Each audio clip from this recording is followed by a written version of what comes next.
Bueno, pues por fin Mar García Puig es licenciada en Filología Inglesa, editora, ha sido diputada durante 2 legislaturas por el partido, por el Comú Podem, diputada por Barcelona, pero está aquí sobre todo pues, por este libro magnífico que ha escrito, su primera obra editada. Y yo lo que os tengo que decir es que, o sea, empiezas a leer este libro y el comienzo es absolutamente grandioso. A mí lo que se me venía continuamente a la cabeza, y se me sigue viniendo a la cabeza, ¿no?, cuando lo he releído varias veces, y sobre todo he releído el comienzo, los primeros, digamos, capítulos que son muy breves, se me viene a la cabeza pues, una obertura wagneriana. ¿Qué queréis que os diga? Una obertura, o sea, con toda la orquesta, yo qué sé, la obertura, por ejemplo, de Tannhäuser, ¿no?, que dura unos 15 minutos. Es impresionante ese comienzo, ¿no?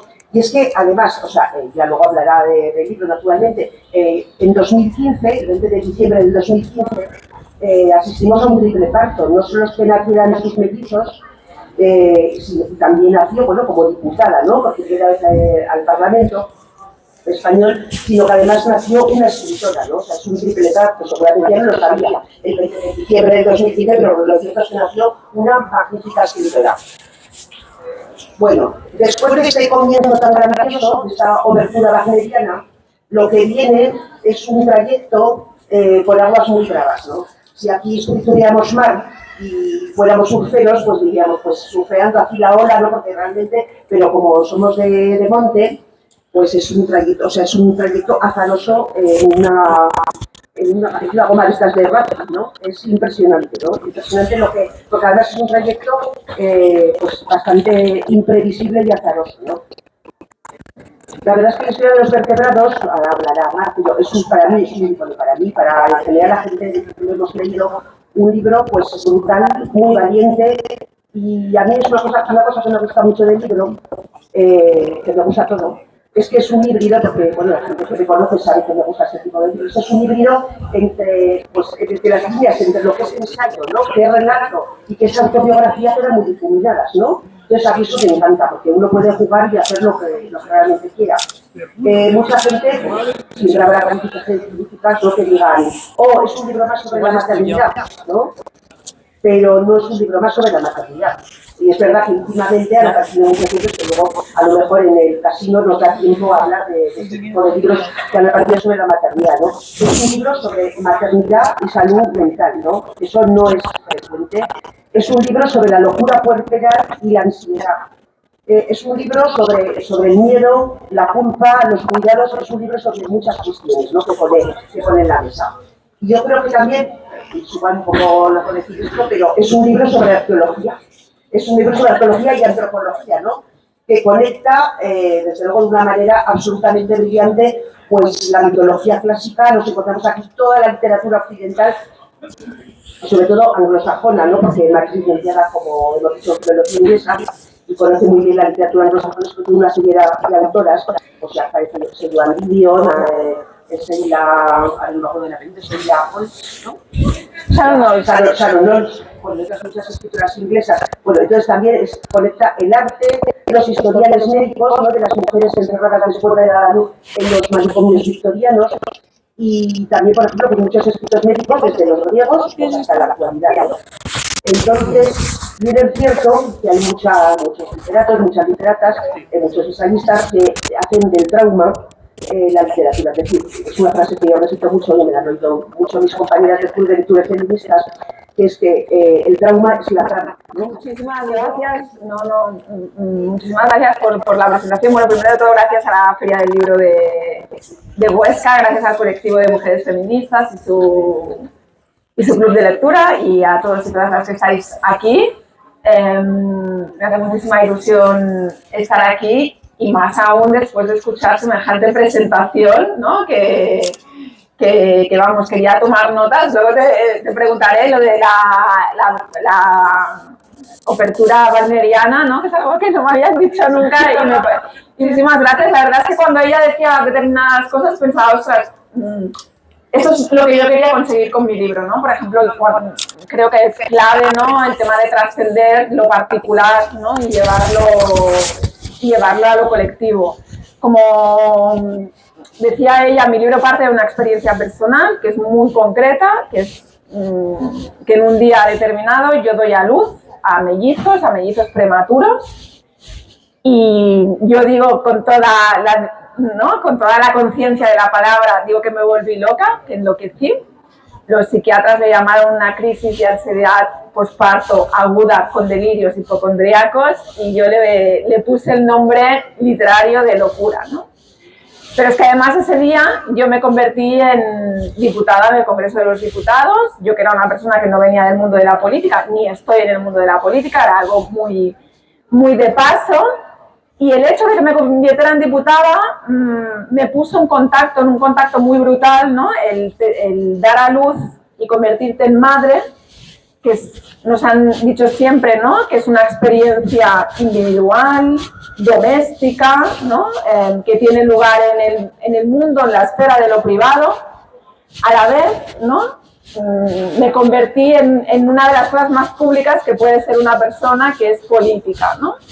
Y allí esas dos esferas que siempre nos han contado que están separadas y que las mujeres tenemos que ir transitando de una a la otra, ¿no? Que es la esfera privada y la esfera pública, pues como que estallaron y apareció la locura, ¿no?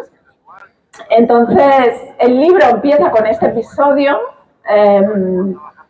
pero yo como una persona que siempre ha estado muy cercana a los libros es, como decía John, yo soy licenciada en Filología Inglesa y de profesión soy editora, y los libros han sido siempre mi recurso. Cuando yo me vuelvo loca, recurro a los libros para intentar entender qué me está pasando.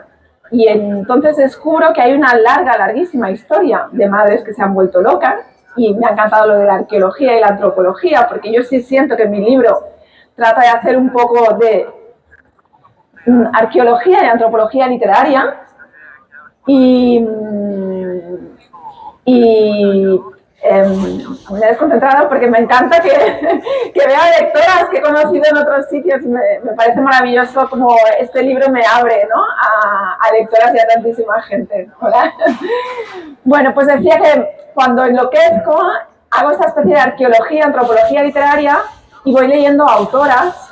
Esas autoras me llevan a manuales de psiquiatría, actuales y antiguos. Esos manuales me llevan a historias de mujeres que estuvieron ingresadas en manicomios y voy indagando en historiales médicos que cuentan historias de vida y de tragedia apasionantes de mujeres que se volvieron locas después de dar a luz y que tuvieron, desafortunadamente, la mayoría de ellas, vidas mucho más desgraciadas que las mías, que estuvieron encerradas en manicomios, que no pudieron volver a ver a sus hijos, etc.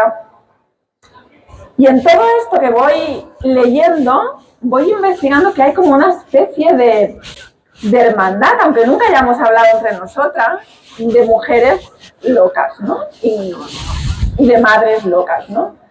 De mujeres que nos hemos sentido monstruos, que nos hemos sentido totalmente atenazadas por la culpa, por el miedo, que no hemos podido soportar el peso que el patriarcado ha puesto sobre nuestras espaldas, ¿no? Por un lado teníamos estos retratos que nos decían que habíamos nacido, ¿no? de una costilla de Adán curva e imperfecta y que por lo tanto somos seres imperfectos, ¿no? Que esto lo dijo en su momento la religión y la ciencia lo dijo después de otra forma, pero por otro lado no teníamos derecho a vacilar ni a dudar, ¿no? Teníamos que ser perfectas para nuestros hijos y para la sociedad, ¿no? Y mantener esas dos ideas a muchas de nosotras nos llevó hasta la locura.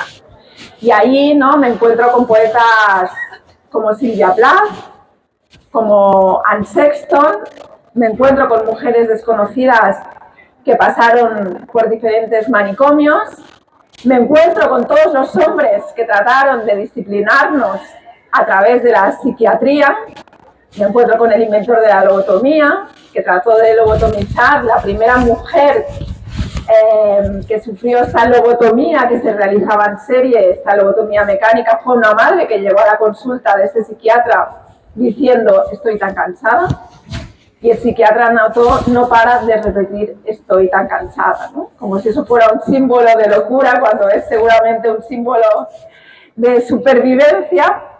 Y entonces voy, como dijo un lector que me gustó mucho, dijo que era una trenza este libro, ¿no? Voy haciendo una trenza Por un lado, entre mi historia, la historia de estas mujeres que voy descubriendo, y después todo lo que estaba en la cultura y en la historia universal y que yo no había reparado en ello, ¿no? Como por ejemplo en la mitología griega, sobre la locura y el miedo de las madres, ¿no? Por ejemplo, a raíz de escribir el libro y de investigar, yo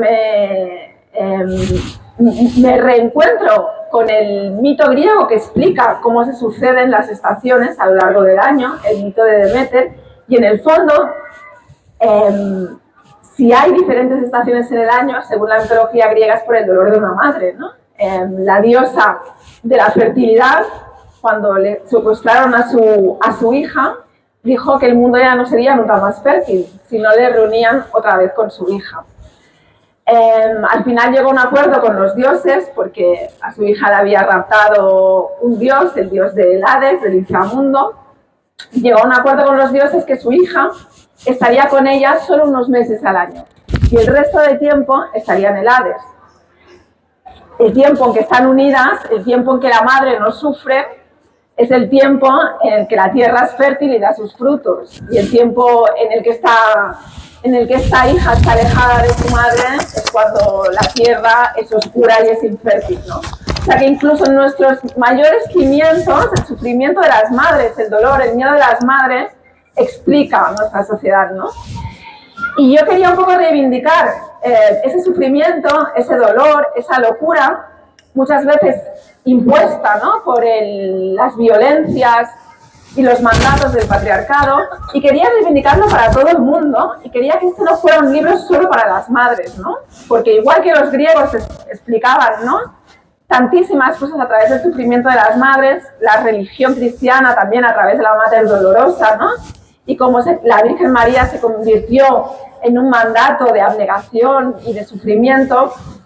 Todo nuestro mundo está muy sustentado sobre la maternidad, ¿no? Y creo que en esto de considerar que la maternidad es un subtema que interesa solo a las madres y a determinadas madres, no vemos, ¿no?, la importancia que tiene en nuestra sociedad, incluso en la historia de la cultura y en la historia del arte. Este es un libro, además, ¿no?, que me gusta mucho esto que dices, yo también soy muy fan de esos libros, que nunca sabes si estás en una novela, si estás en un ensayo, si estás en unas memorias, ¿no? Y este libro también tiene imágenes de la historia del arte y algunas imágenes de este sufrimiento de las madres, como han sido retratadas a través del arte, a través de la pintura, a través de la fotografía. Bueno, entonces quien se adentre en este libro, yo creo que encontrará a nivel de género, una cosa que me parece muy interesante y que creo que están explorando mucho, especialmente autoras mujeres. En el caso de este libro, Marta Sanz, una autora que yo admiro muchísimo, le llamó un híbrido maravilloso, ¿no? Y esto del híbrido, lo de maravilloso por supuestísimo que me gusta, pero lo del híbrido me gusta muchísimo. Creo que hay determinadas experiencias cercanas al trauma, como decía Chon, que muchas veces no tenemos suficiente con recurrir a la novela o con recurrir al ensayo, muchas veces ni siquiera con la palabra escrita, ¿no? Como decía, aquí hay también imágenes, ¿no? Entonces, quien se adentra en este libro encontrará mi propia historia, la narración de esos primeros meses míos como madre. Por supuesto, esto es literatura y por lo tanto no hay que buscar, y ni siquiera es importante buscar, ¿no?, qué es real y qué no es real. En literatura todo es real, ¿no?, aunque sea pura ciencia ficción. Pero encontrará esta historia mezclada, como decía, con la historia de otras locas.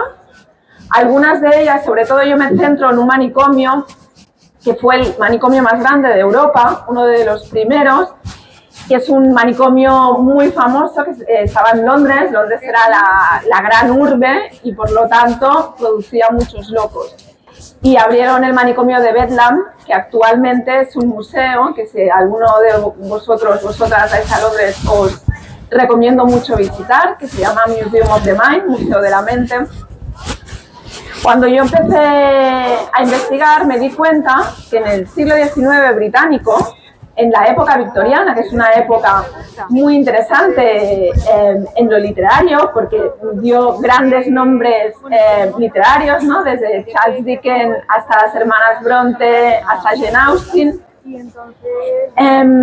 Pero además es una época muy importante en lo histórico y especialmente en lo histórico para las mujeres, porque es el momento donde nace la psiquiatría moderna, con todas las consecuencias que ha tenido para las mujeres, pero es el momento donde nace también la obstetricia y la ginecología moderna, también con todas las consecuencias que ha tenido para las mujeres.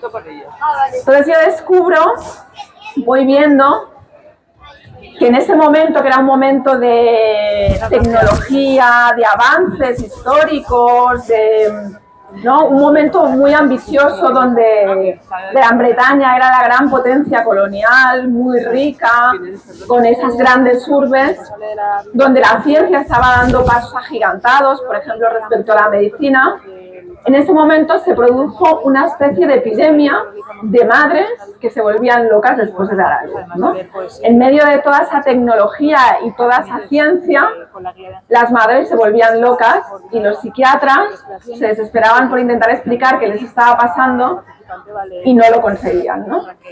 Entonces, los registros de los manicomios, especialmente el de Bedlam, se llenan de mujeres que después de dar a luz explican que tienen visiones, explican que en lugar de dar a luz a niños han dado a luz a animales, todo tipo de historias delirantes, muy literarias, ¿no? y muy desgarradoras, historias que teóricamente a mí me quedaban muy lejos y que sin embargo voy viendo alguna cosa en ellas que me une a lo que estoy sintiendo, ¿no? Por ejemplo, una de esas mujeres que enloquecían después de dar a luz, todas ellas, muchas de ellas hablaban mucho de la culpa, de sentirse muy culpables y, por ejemplo, muchas de ellas veían al demonio, sentían que Dios las iba a castigar a ellas y a sus hijos porque habían cometido un gran pecado. Tenían un relato muy religioso a través del cual hablaban de su culpa, de sus fallas como madre y también de su dolor como madre, ¿no? Y yo, ¿no? Más de un siglo después, en un mundo también que ha sufrido hay un paralelismo entre las dos épocas, ¿no? En un mundo que ha sufrido una revolución tecnológica y de avances, yo ya no tengo el lenguaje de la religión para explicar qué me está pasando, pero tengo el lenguaje médico y el de la ciencia, ¿no? Y sufro este delirio hipocondríaco, ¿no? Donde ellas veían a Dios castigándolas y veían bolas de fuego y veían demonios, pues yo veía enfermedades imaginarias que estaban a punto de matarme a mí y a mis hijos, ¿no? Y encontré un paralelismo muy fuerte que luego vi que se iba extendiendo a las diferentes mujeres de la historia. El proceso de escritura del libro es el proceso también de esta investigación y de mi propia terapia literaria. Tú también apuntabas a que este libro para mí fue terapéutico escribirlo, pero sobre todo fue terapéutico el proceso de investigación, ¿no? Por ejemplo, yo estuve en contacto con las responsables de los archivos de Bedlam, porque viajé a Londres, pero justo en el momento de la investigación se cruzó la pandemia, y ellas me proporcionaron muchos historiales médicos de estos archivos, ¿no? Y conforme yo los iba leyendo y iba encontrando estos paralelismos, eso me iba sirviendo de terapia, ¿no? Porque nada es más monstruoso que la soledad. Yo recuerdo que cuando estaba en una firma de libros vino una lectora y me dijo: muchas gracias por haber puesto luz en mi edad media, ¿no? Porque en mi edad media solo había silencio, ¿no? Ya me estabas hablando de esa edad media, de su locura, como un camino oscuro, silencioso, solitario, ¿no? Creo que la locura de las madres, pero la locura en general, se vive con muchísima soledad, ¿no? Porque en esos pequeños momentos de lucidez que tienes, te sientes como una especie de monstruo, que está, ¿no?, absolutamente sola en el mundo, nadie la puede comprender, ¿no?, en esa locura. Y la literatura, como decía esos versos de Lorca, lo que hace es iluminar lo oscuro, ¿no? Y a mí esta investigación, el ir descubriendo estas mujeres que habían estado donde yo estaba en ese momento, en lugares tan diversos, tan alejados en el tiempo, en el espacio, en las experiencias, ¿no? De repente le quita peso a tu monstruosidad, ¿no? Si las que somos monstruos somos legión, a lo mejor no somos tan monstruos y a lo mejor no somos nosotras las que somos monstruos, ¿no? A lo mejor es quien nos ha dicho cómo tenemos que vivir hasta cada más pequeño detalle de nuestras vidas, de nuestra maternidad, quien ha condenado la mínima duda, la mínima vacilación, la mínima, ¿no? El mínimo traspiés de la mujer, a lo mejor los monstruos son ellos, ¿no? Entonces, para mí, me preguntaban hace un momento, alguien de prensa, ¿no? Me preguntaba, pues eso, ¿qué ha significado este libro, ¿no? Para mí este libro, durante la investigación que hice, significó crear esta hermandad de locas y de mujeres que podemos o no haber estado en esos sitios habitados por la locura, pero que hemos estado en el abismo, que hemos conocido a mujeres que han estado ahí. La locura es como una experiencia universal, que hemos estado, si no cerca, hemos tenido a alguien que ha estado cerca, ¿no? Y por otro lado, existe algo que yo no sabía, que sabía en la teoría, pero no en la práctica antes de escribir el libro. Existe el post de la escritura del libro, que también es terapéutico, ¿no? Que es encontrarme con todas las lectoras, ¿no? Y ahora veo algunas caras de algunas que ya nos hemos ido viendo y me emociono, ¿no? Porque leer, escribir es un acto bastante solitario, ¿no? Al final lo haces tú sola, entre cuatro paredes, y de repente sacas el libro al mundo y te encuentras que vas creando y tejiendo una comunidad con personas que te están leyendo, con personas que la lectura de tu libro les ha resultado terapéutica o iluminadora de algún modo de sus propias edades medias, que todos tenemos alguna, ¿no? Y entonces poco a poco pues vas ampliando esa comunidad, ¿no? Y le decía a la compañera periodista que para mí esto de la literatura es una forma de irnos pasando el testigo, ¿no? Entre las mujeres que escribimos, nos leemos, nos encontramos, nos vamos pasando ese testigo que tiene mucho de salir de esa individualidad, ¿no? Del trauma individual, de ese yo que muchas veces puede ser, ¿no? Narcisista, aislarte, salir y buscar y encontrar esa comunidad que de alguna forma pues yo estoy encontrando hoy aquí en Huesca con todas vosotras, y yo diría que ahora sí que ya he llegado al tiempo. Así que nada, que muchísimas gracias y un placer estar aquí con vosotras y vosotros.